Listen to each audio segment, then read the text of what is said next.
Bienvenue dans Capform Senior, l'émission. Aujourd'hui, nous allons tenter de mieux comprendre l'ostéoporose. Maladie métabolique sans symptômes cliniques apparents, l'ostéoporose représente un risque augmenté de fractures osseuses. Liée au vieillissement, elle affecte la qualité de vie des personnes atteintes. Aujourd'hui, en France, plus de 4 millions de personnes sont touchées, majoritairement des femmes, entraînant 490 000 fractures de fragilité chaque année. Les estimations du coût de l'ostéoporose diffèrent, mais toutes montrent qu'en incluant le montant des fractures associées, il est considérable. Il devrait continuer d'augmenter dans les années à venir compte tenu du vieillissement de la population et d'une prise en charge spécifique encore insuffisante. Quels sont les facteurs qui déterminent son apparition? Comment l'ostéoporose nous affecte dans nos activités au quotidien? Pourquoi les hommes et les femmes ne sont pas égaux face à cette maladie? Quels sont les traitements et les comportements préventifs à adopter? Pour répondre à ce questionnement, nous avons rencontré M. Daniel Courtex, professeur émérite, enseignant-chercheur à l'Université de Clermont-Auvergne. Pendant 15 ans, à l'Institut de prévention et de recherche sur l'ostéoporose d'Orléans, ses travaux ont concerné la recherche fondamentale liée à cette pathologie. Suite à ces propos, nous retrouverons les conseils de notre coach Capform. Être actif est toujours une bonne chose, mais certains exercices semblent être plus pertinents que d'autres pour prévenir l'impact de l'ostéoporose. Il nous indiquera ceux que nous devons privilégier, inclure dans notre pratique sportive. L'objectif? Maintenir notre capital osseux. Capform Senior, l'émission. Des infos pour votre forme et pour votre santé. L'ostéoporose, il y a une définition qui a un consensus, celle de l'Organisation mondiale de la santé, qui dit que c'est une maladie, elle est métabolique, qui est caractérisée par une diminution de la masse osseuse et par une perturbation, une dégradation des travées de l'os et de sa microarchitecture, ce qui donc le fragilise et qui va aboutir à une forte probabilité à des fractures. On parle de maladie silencieuse parce que le patient n'en souffre pas tant qu'il n'a pas de fracture. C'est-à-dire que l'ostéoporose peut évoluer dans le temps tant qu'on n'a pas de mal, tant qu'on n'a pas une fracture, on ne s'en rend pas compte. Y a-t-il plusieurs types d'ostéoporose? Quelles sont les causes de son apparition? Alors il y a plusieurs types, c'est pour ça qu'on parle des ostéoporoses. La plus connue, celle que l'on dit de type 1, c'est l'ostéoporose qui survient au moment de la ménopause chez la femme et qui touche que la femme, qui est liée essentiellement à la diminution, voire l'arrêt de la production des hormones sexuelles, l'œstrogène, qui est un garant de l'utilisation, enfin de la formation de l'os. Et donc elle survient au moment de la ménopause, vers la cinquantaine. Il y a ensuite celle que l'on dit de type 2, c'est l'ostéoporose sénile, celle que tout le monde a, comme on perd ses cheveux, on perd son muscle, etc. On a une ostéopénie progressive avec le temps et ça se ressent chez certaines personnes aux alentours de 70-75 ans. Les hommes et les femmes sont concernés. Après, il y a d'autres ostéoporoses, une ostéoporose précoce qui est liée à des maladies hormonales, par exemple. On a l'ostéoporose gravidique, c'est l'ostéoporose que subit la femme en maternité pendant sa période de maternité. Certaines perdent de l'os et souvent, si elle continue à allaiter après l'accouchement, elle continue à perdre de l'os. Mais c'est quelque chose qui se résorbe assez rapidement à l'arrêt de tous ces mécanismes qui sont induits par la maternité. Alors, quels sont les publics qui sont les plus touchés? Est-ce qu'il existe une différence, vous l'avez déjà un petit peu évoqué, entre les hommes et les femmes? Oui, il existe une différence parce qu'au moment de la ménopause, les hommes, l'andropause de l'homme n'a pas d'effet que l'on connaît comme la ménopause chez la femme. En fait, la femme est touchée très rapidement au moment de la ménopause et on observe en tout premier lieu cette fameuse fracture du poignet, la putocole on appelle, du nom de celui qui l'a mise en évidence, qui est souvent sans gravité mais annonciateur d'une autre fracture plus tard. On observe des fractures des vertèbres, ce qu'on appelle vulgairement le tassement vertébral. En fait, c'est des fractures de la microarchitecture vertébrale qui survient aux alentours de 67-70 ans, essentiellement chez la femme encore. Et puis beaucoup plus tard, on aura la fracture de l'extrémité supérieure du fémur, celle que l'on appelle couramment la fracture du col du fémur. En fait, il y a 3 zones dans l'extrémité supérieure du fémur qui peut être cassée. Et ça survient chez l'homme comme chez la femme, mais beaucoup plus tardivement, vers 82 ans. C'est ce qu'on donne statistiquement en moyenne. Il y a une ostéoporose masculine là, qui a été mise en évidence fin des années 90. Il y en a qui ont travaillé beaucoup dessus, mais c'est moins fréquent et puis c'est beaucoup plus difficile à mettre en évidence parce que souvent c'est des fractures qui surviennent chez l'homme au cours du jardinage, au cours de choses dont il fait des mouvements de force ou il soulève des éléments et donc on ne sait pas trop si c'est traumatique ou si c'est ostéoporotique. Contrairement à la femme où il y a une fracture, elle s'appuie sur le poignet et puis ça casse, par exemple. Quel facteur de risque favorise son développement ou son aggravation? Alors l'ostéoporose est liée à des paramètres, à des facteurs alimentaires. Hein, c'est souvent un manque d'apport calcique, de vitamine D. Calcium et vitamine D, c'est des garants de la qualité de l'os. Et d'ailleurs, c'est utilisé dans les traitements. La façon, la vie de tous les jours, l'immobilité, la non-activité est un facteur qui ne permet pas un bon développement osseux, mais qui peut l'aggraver si la personne a l'ostéoporose. Je pense que ce sont essentiellement, dans la vie de tous les jours, ce sont ces choses-là. Et ensuite, il y a les pathologies. Hein. C'est quelqu'un qui est sous un traitement, comment dire, qui le contraint à prendre des médicaments qui ne sont pas bons pour l'os ou pour le muscle. Les corticothérapies, par exemple, va favoriser la perte osseuse. On l'observe dans certains traitements à long terme où on utilise justement cette thérapie, cette corticothérapie. Ensuite, il y a des maladies comme des malabsorptions intestinales, la maladie de Crohn, où le calcium ne passe pas dans les organes, etc. Donc voilà, mais sinon, dans la vie de tous les jours, c'est essentiellement l'alimentation et l'activité. Et puis après, des paramètres comme, mais on en reparlera peut-être plus tard, l'alcool, le tabac, dont on a montré que c'était nocif pour le tissu osseux. Comment sommes-nous affectés physiquement au quotidien dans nos activités? Alors, on dit que l'intégrité osseuse, c'est pouvoir agir sur des mouvements courants de la vie courante sans risque de fracture. Et donc la personne qui a une ostéoporose peut risquer à tout moment de se casser, je dis vulgairement se casser, donc une fracture osseuse, en tombant, c'est pour ça qu'il faut éviter les chutes, en portant quelque chose, il y a des fractures que l'on a au niveau des côtes, etc. Donc ça, il faut faire attention. Et c'est un handicap. C'est un handicap parce que quand ça survient au grand âge, c'est-à-dire quand on en est à la fracture du fémur après 80 ans, souvent ça se termine par le décès. Une première fracture va probablement dans 60% des cas engendrer une seconde fracture quelques années plus tard, et que quand on met quelqu'un en hospitalisation par une fracture sévère de l'ostéoporose, il y en a un bon pourcentage qui ne s'en relève pas, en général. Oui, des suites de l'hospitalisation également. Alors, face à ça, pouvons-nous adopter des comportements préventifs et, je dirais, est-ce que la nutrition peut jouer un rôle dans cette prévention? Oui, on l'a dit. La nutrition et l'activité physique sont des éléments essentiels dans la prévention, notamment lors de la croissance, on en reparlera probablement, hein, et après, lorsqu'à l'âge adulte, durant le vieillissement, l'activité physique et la nutrition, comme elles permettent de maintenir la masse musculaire, permettent aussi de maintenir la masse osseuse, de limiter la perte osseuse. Vous avez dit que c'était une maladie dont il n'y avait pas de symptômes cliniques vraiment très, très apparents. Alors comment on peut diagnostiquer l'ostéoporose et peut-on dépister sa survenue et à partir de quand? Alors déjà, il y a un facteur génétique qui joue, c'est-à-dire que quand on a des enfants, on demande à la maman si dans sa famille il y a des dames qui se sont cassées. C'est une filiation très maternelle, c'est-à-dire la maman, la grand-mère, la tante, la sœur, etc.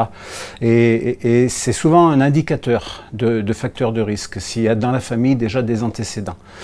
Ensuite, sur les personnes qui ont un profil particulier, notamment les femmes qui sont plutôt slim, plutôt maigres, c'est c'est pas systématique, mais c'est un facteur de risque hein, dans le profil. Ensuite, on a bien sûr l'examen ostéodensitométrique qui permet donc de faire un état. Et cet examen ostéodensitométrique va nous donner des valeurs de densité osseuse à certains niveaux. Donc on les prend au poignet, à la hanche, au rachis lombaire. Et ensuite, on les compare à des valeurs moyennes de personnes adultes en bonne santé. Et si les valeurs sont inférieures à une déviation standard, on dit on reste sans problème dans des normes de variabilité physiologique. Entre moins 1 déviation standard et moins 2,5 déviation standard, on parle d'ostéopénie, c'est-à-dire qu'il y a des valeurs qui sont inférieures à la norme, et au-delà de moins 2 déviations standard et demi, 2,5 déviations standard, on parle d'ostéoporose. Si la personne a en plus eu un antécédent de fracture, on dit que l'ostéoporose est sévère. Ah ben, la déviation standard, c'est une méthode de calcul simple. Hein. On prend la valeur de l'individu, on retranche la valeur de la population moyenne et on divise par l'écart type de la population moyenne. Ça nous donne des scores, ce qu'on appelle les T-scores. Et ces T-scores, eh ben, quand on dit moins 1 T-score, c'est normal, de moins 1 à moins 2,5, c'est de l'ostéopénie, au-delà de moins 2,5, c'est de l'ostéoporose.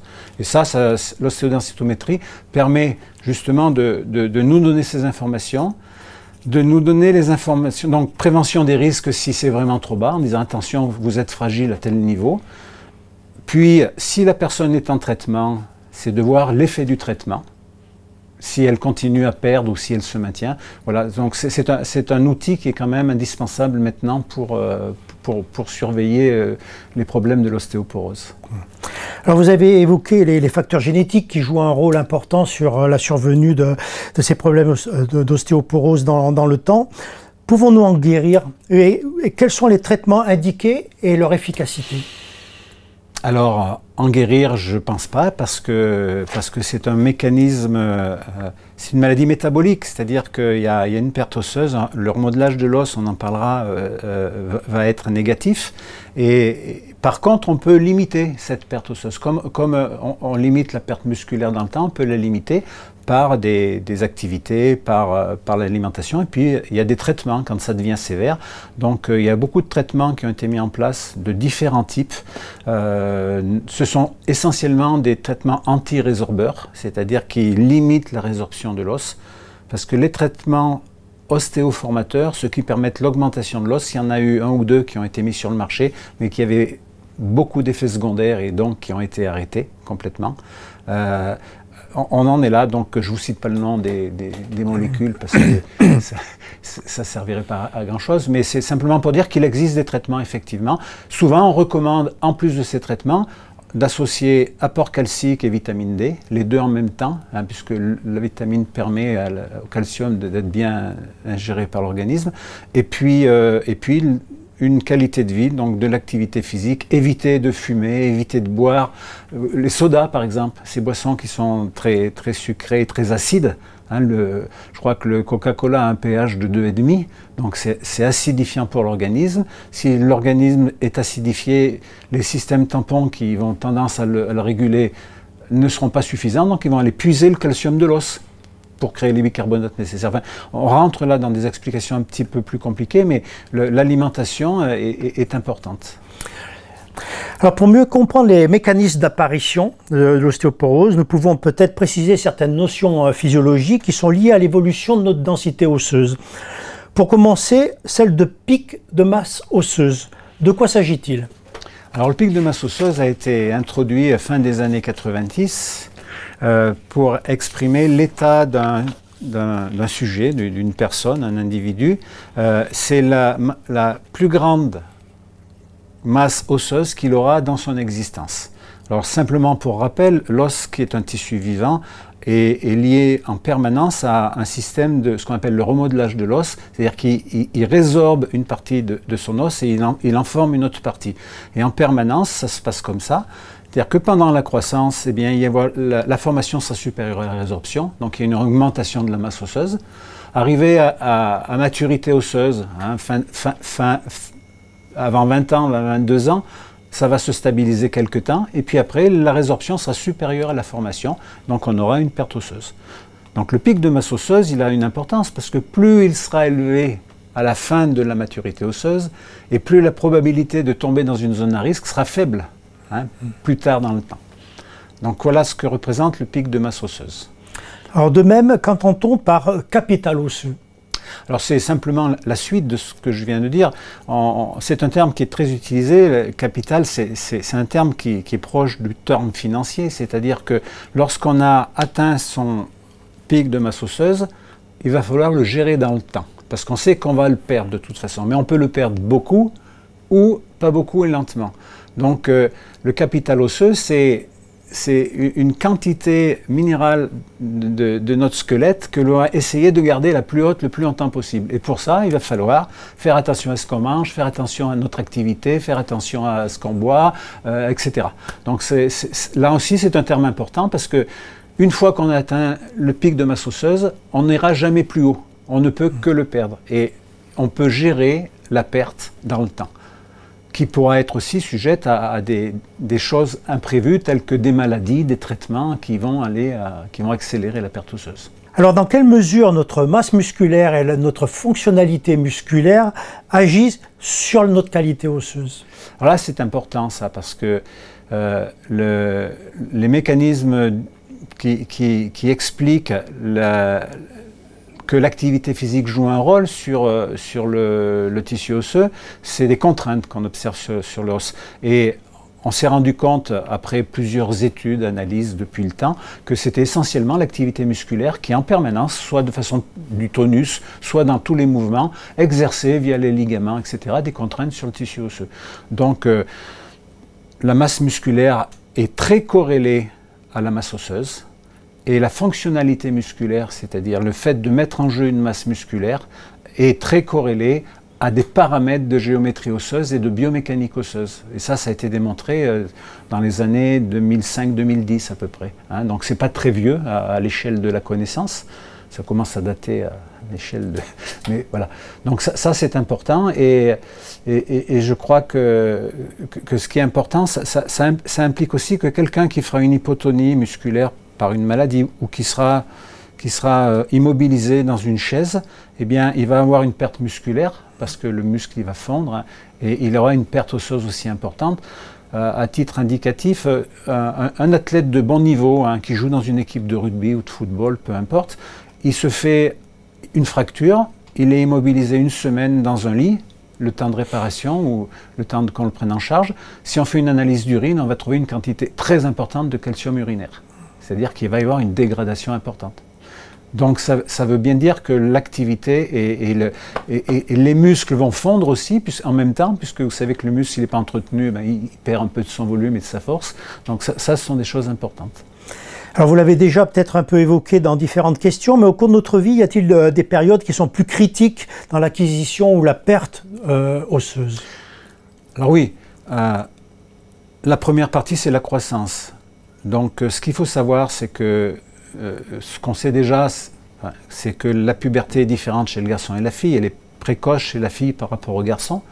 Et que le pic d'acquisition de la masse osseuse, c'est-à-dire la période pendant laquelle il va y avoir une augmentation brutale de la masse osseuse, c'est pareil. C'est-à-dire que chez la jeune fille, on a estimé qu'il était entre 11 et 14 ans, donc au moment de la péripuberté, et chez le garçon entre 13 et 17 ans. Donc ça, c'est important pendant la croissance parce que c'est pendant l'acquisition et c'est là qu'on va pouvoir maximiser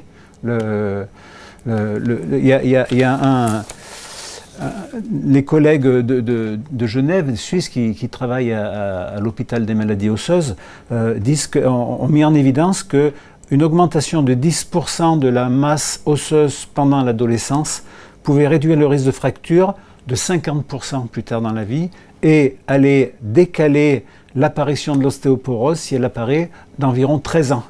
Donc c'est quand même quelque chose d'important. Une chose aussi importante qu'on peut dire sur ces phases critiques, c'est que pendant la croissance chez la jeune fille, on estime que 2 ans environ après l'apparition des règles, elle a atteint son pic de masse osseuse.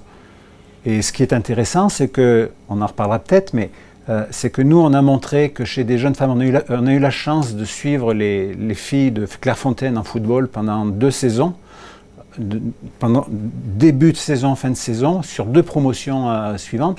Et on a montré que ces jeunes filles qui avaient 16 et 18 ans, donc qui avaient été réglées continuaient à augmenter leur masse osseuse avec une activité qui était quand même intensive. Donc ça, c'est bien. Et une autre période critique concernant la masse osseuse, c'est la période de ménopause chez la femme. Hein. Au moment où il y a une diminution, voire un arrêt de l'activité de production des hormones sexuelles, des oestrogènes, il y a une augmentation de la perte osseuse. Et ça agit à la fois sur la résorption de l'os, parce qu'il n'y a plus de molécules pour contrer la résorption osseuse, et ça agit aussi sur la qualité de l'os, parce qu'au niveau microarchitectural, on observait qu'il y avait un amincissement des travées lié à l'absence d'activité oestrogénique. Donc voilà, je pense que c'est 2 périodes de croissance. On l'observe chez le garçon aussi à la croissance, mais avec le vieillissement, chez le garçon, on n'a pas ces effets liés aux hormones. Quel type de pratique d'activité physique vous semble le plus efficace pour favoriser l'intégrité de l'os? Eh bien, elles sont expliquées, ces pratiques, par les mécanismes qui sont mis en jeu lors de l'activité. En fait, ce qui a été montré au tout début, c'est que l'activité physique avait des impacts sur le tissu osseux. Et donc ces impacts permettaient, donc il y a des mécanismes un peu plus précis, je ne rentre pas dans le détail, permettaient de favoriser la formation de l'os. Alors ce qui est important, c'est que l'activité physique joue plus sur la formation que sur l'inhibition de la résorption. Elle joue sur la formation, c'est important. Et on a donc pris en compte, et ça a commencé par les Scandinaves, ils ont commencé à travailler chez des joueurs de squash ou de tennis. Tout simplement parce que, comme on l'a dit précédemment, ça dépend du gène, ça dépend de la nutrition, ça dépend de l'activité de tous les jours, etc. Donc pour avoir tout ça chez la même personne, ils ont observé ce qui se passait sur le bras droit et sur le bras gauche, chez des joueurs de tennis ou de squash. Et on a observé qu'il y avait une musculature plus importante sur le bras dominant, bien sûr, mais surtout une densité beaucoup plus importante.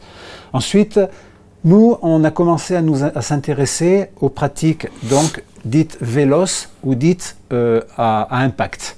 Donc les pratiques véloces, c'est le vélo, la course à pied, et les pratiques à impact, ça va de l'haltérophilie, la gymnastique, le judo, tout là où il y a des charges, où le poids du corps est mis en mouvement.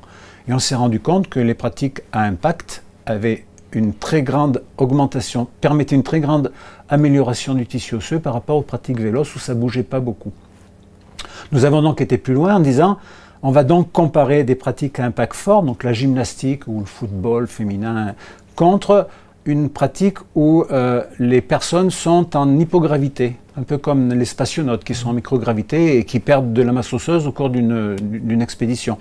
Donc on a pris des nageuses et on s'est rendu compte qu'il y avait une grande différence, c'est-à-dire que les gens qui avaient des activités à impact, où le corps était mis en mouvement, notamment les gymnastes, il y a des suspensions, des répulsions, etc., avaient une amélioration très importante de leur masse osseuse, leur densité osseuse et des paramètres géométriques et biomécaniques. Et on s'est rendu compte que les nageuses, elles avaient une dégradation, parce qu'elles passaient beaucoup de temps dans l'eau, et ce qui n'est pas le cas chez l'homme, parce qu'à l'époque où nous avions travaillé, les garçons avaient, en plus de la natation, de la musculation, ce que ne faisaient pas les filles à l'époque. Maintenant, c'est différent. Et donc, passer beaucoup de temps dans l'eau, notamment les nageuses, elles commencent jeunes, donc pendant la période de puberté, ne permettait pas un développement osseux comme une population qui n'était pas plus active, hein, mais qui n'était pas très active, mais qui n'allait pas dans l'eau.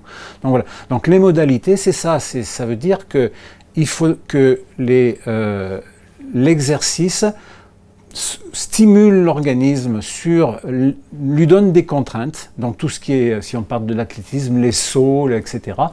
La course, c'est pas vrai, notamment on a observé chez des coureurs de longue distance une diminution de la masse osseuse, enfin des masses osseuses inférieures, pas une diminution des masses osseuses inférieures, parce que c'est des gens qui pèsent pas lourd, qui courent avec des chaussures qui sont très amorties.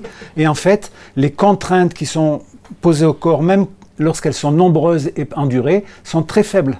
Et donc, ça n'a pas d'effet. Oui, donc je pense qu'on peut partir là-dessus. On est sur des sports à contrainte ou des sports où le corps est mis en mouvement, hein, et contre des sports en hypogravité comme la natation ou des sports où le corps est supporté comme le cyclisme ou des activités qui n'ont pas trop d'impact sur l'organisme. Donc là, on connaît maintenant vraiment quelle modalité on doit utiliser. Alors c'est intéressant parce qu'on aurait pu penser qu'effectivement, et puis ça se dit que la marche et encore plus la course à pied par l'impact au sol pouvait jouer un rôle efficace, et vous nous dites que le rôle il est plutôt limité, qu'il vaudrait mieux passer par dans la préparation physique par plutôt des impulsions, des sauts, des réceptions, des choses, des charges. Ouais, ce qu'on a opposé, c'est la natation, la musculation, l'haltérophilie. C'est des choses, c'est les extrêmes.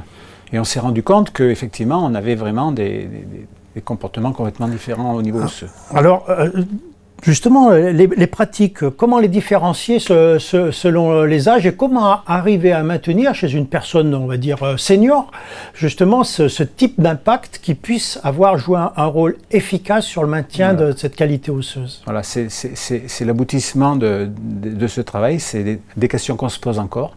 C'est pour ça que cette question est intéressante, parce que je vais vous donner deux exemples. Parce que, premier exemple, on a fait une étude, pas nous, hein, c'est des collègues qui ont fait une étude sur des femmes juste en préménopause, donc quand l'activité hormonale est encore active. Ils leur ont donné un programme d'activité avec des sauts à la corde, de la gymnastique, des soulevés, etc. Et ces dames ont maintenu leur masse osseuse de façon assez spectaculaire. Et puis, ils ont pris ces dames, les mêmes, quelques temps après, lorsqu'elles étaient ménopausées. Et ils leur ont donné le même programme. Et ils se sont rendus compte qu'ils n'avaient plus aucun effet. Ça veut dire que pour avoir le même effet, l'efficacité de l'activité, que lorsque la production hormonale était présente, il faut augmenter la force, la durée, l'intensité de la charge. Et là, au plan éthique, on se trouve à vouloir mettre des charges importantes chez des personnes fragilisées, puisqu'elles n'ont plus d'activité, l'activité hormonale qui les sauvegarde, on va dire, entre guillemets. Donc ça veut dire qu'il y a une association entre la production hormonale et l'activité qui n'existe plus après la ménopause, et donc on se trouve confronté à des problèmes éthiques, et il faut trouver des solutions. C'est pour ça que une partie des solutions qui ont été trouvées sont celles qui ont été adaptées chez les spationautes en microgravité. C'est l'utilisation des rubans élastiques qui peuvent produire des extensions des impacts, mais pas plus que la force ne le permet, puisque c'est autogéré par l'individu.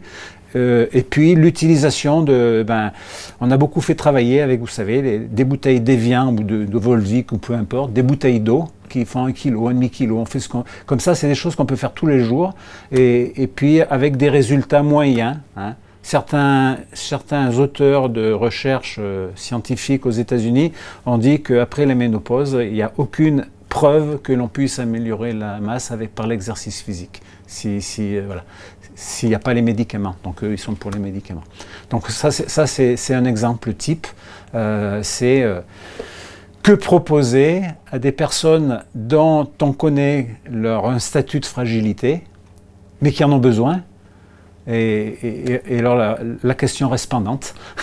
Oui, dans le détail peut-être de proposer, on peut garder quand même ce principe général que l'activité physique, quoi qu'il en soit, doit être présente dans sa vie pour essayer de limiter, même si on en ignore tout à fait encore le type très précis de sollicitation qu'on pourrait être amené à proposer. Le travail au niveau musculaire, ça a de l'efficacité quand même, hein, la marche, des petits exercices qui sont efficaces au niveau musculaire. Le muscle est l'organe qui a le plus d'impact sur l'os, donc on a cet intermédiaire musculaire qui a quand même de l'efficacité. Mais si on jouait essentiellement sur la réponse de l'os, on n'est plus d'argument à ce niveau-là. Hein. Très bien. L'activité physique, sur des études en durée, ont montré qu'elle diminuait les chutes chez les personnes âgées de 30 à 50%. Et on sait que 80% des fractures chez la personne âgée est due à une chute. Donc déjà, l'activité, ne serait-ce que pour l'équilibre, l'évitement des obstacles, déjà, elle joue un rôle. Et je pense qu'au-delà du rôle direct sur l'organisme, ça peut jouer un rôle intéressant. Vous cibliez bien l'impact direct sur l'os et pas évidemment d'autres choses qui sont liées à l'activité physique, bien entendu.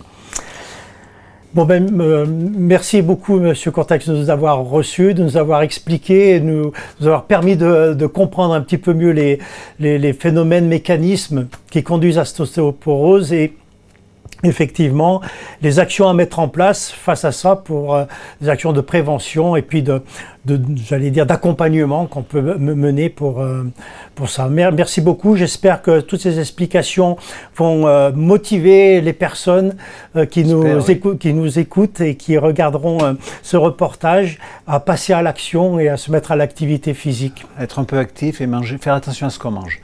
Très bien. Merci beaucoup. Au revoir.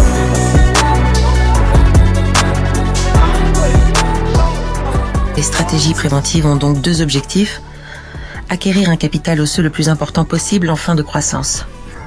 Pour nous, il semble que les dés soient jetés, maintenir le plus longtemps possible ce capital osseux acquis pour ensuite tenter de ralentir la perte osseuse. C'est là que nous pouvons encore agir, notamment par la pratique sportive. La séquence suivante va nous apporter quelques exemples de sollicitations utiles. Nous vous proposerons 3 types de sollicitations. Commencez par des exercices de renforcement musculaire. Nous avons vu que les contraintes exercées par les muscles sur les os participaient à leur densification. D'autre part, cela vous rendra plus fort. Pour ce faire, vous pouvez effectuer ces exercices à poids de corps. Par exemple en réalisant des squats, des fentes, des pompes. De nombreux exercices sont possibles. Vous pourrez en retrouver sur le site Capform Senior. Toi, tu tiens un poteau pour te permettre d'avoir de l'équilibre. Roland, tu travailles sans appui. Okay, donc on recule bien la jambe arrière, main à la taille. On inspire en descendant, on souffle en montant. D'accord? Allez, on fait des séries de 8 mouvements. 1, voilà. 2, le buste bien droit. 3, dos droit. 4, descends que la jambe arrière. 1, descends pas trop bas, pas trop bas. 2, souffle en montant. 3, 4. Alors là, on va travailler les pompes. Donc vous allez solliciter les épaules, les pecs, les triceps et aussi un peu les abdominaux. Vous êtes bien aligné, d'accord? On va plier les bras, inspirer en descendant et souffler en montant. On fait 5 mouvements. Allez, 1, 2, 3. Voilà, souffle bien en montant. 2, 3. Inspire bien et on souffle. Exercice plus difficile, un peu plus sollicitant. 2, 3, 4. Vous pouvez aussi utiliser des poids additionnels comme des haltères, des barres lestées. Mais des bouteilles d'eau peuvent faire l'affaire. Utilisez des poids qui vous imposent une résistance mais que vous pouvez maîtriser. Ne recherchez pas des charges trop lourdes qui pourraient nuire à une bonne exécution du mouvement. Comme exemple, vous pourrez effectuer des développés avant, en position debout ou assis. 2, 3, ça c'est mieux avec le sourire. 4. Les écartés de bras. 4, lève un peu les coudes. Et 5, nickel, parfait. 1, 2, 3, tranquillement le mouvement. Les élévations latérales des bras. Vous pouvez enfin augmenter la résistance par rapport au poids de corps avec des bandes élastiques ou des chevilières. Là encore, choisissez une résistance qui permet de respecter l'amplitude du mouvement. Vous pourrez exécuter, entre autres, des abductions de hanches, des tirages buste penché, des extensions de hanches. Vous allez devoir travailler les fessiers, donc grand fessier. On prend appui sur un support. On va pousser le talon vers l'arrière de la jambe qui travaille, d'accord? Et la ramener devant soi, ok? Allez, on fait des 5 mouvements, top.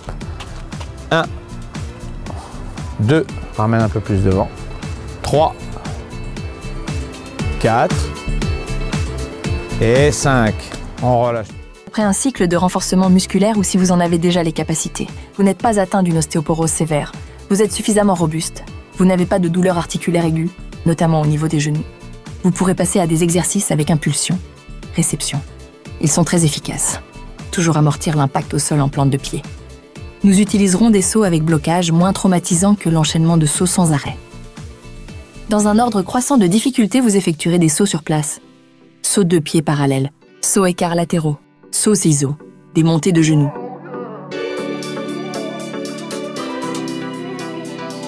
D'accord, donc on va partir jambe gauche devant, jambe droite derrière.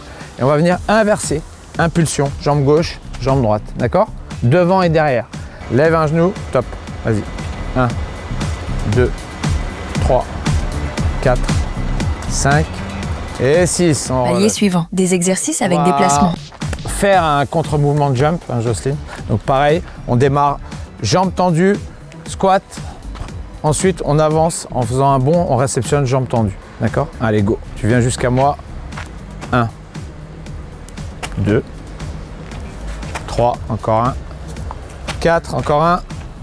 Et 5, on repart en marchant. Des sauts d'une jambe sur l'autre. Je prends un push sur une jambe, impulsion, je réceptionne sur l'autre et je repose. Et j'alterne en changeant de jambe à chaque fois. D'accord? Allez, go. Voilà, on bloque. C'est bien, c'est bien. Voilà. Jambe droite, tant que tu lances. Jambe gauche. Jambe droite. Et jambe gauche. Bien, nickel. Dernier palier, des exercices avec contrainte, soit avec du matériel, soit dans des escaliers.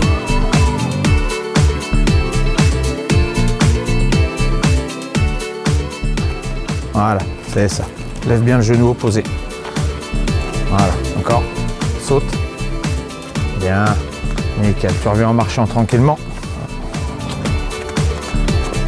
Bien, nickel. Parfait.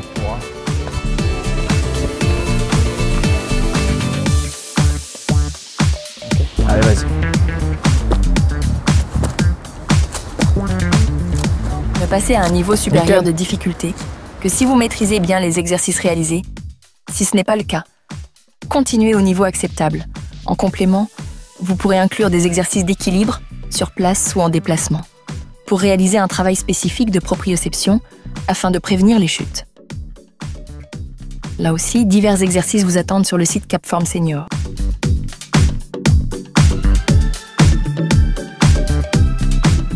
Et 5, on relâche. On va refaire un travail de déplacement, déroule bien les pieds au sol, d'accord? Engage bien cette jambe et utilise tes bras. Vas-y, c'est parti. T'en fais que 5 de pas. 1, 2, 3, 4, 5. C'est bien. Pour choisir comment commencer, tenez compte de votre capacité physique initiale. C'est à vous de l'estimer. Ayez à l'esprit le bon équilibre entre les bénéfices et les risques. Au début, restez prudent mais déterminé. Par la suite, soyez régulier et progressif. Variez les exercices. Tous ces différents exercices ne seront pas à faire au cours d'une même séance. Vous choisissez 2 à 4 exercices distincts par séance et vous effectuez plusieurs répétitions d'un même exercice. Vous pouvez répartir ces répétitions en plusieurs séries.